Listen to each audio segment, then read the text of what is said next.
Hindari razia, seorang pengendara motor nyaris menabrak polisi di jalur bus Transjakarta Jalan MT Haryono Cawang, Jakarta Timur pada Kamis siang.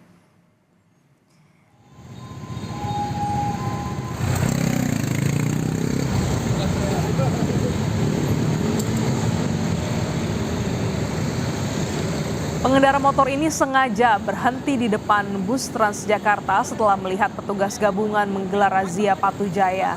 Sempat mengambil ancang-ancang, pengendara ini tiba-tiba melaju dengan kecepatan tinggi dan menerabas barisan hingga nyaris menabrak seorang petugas.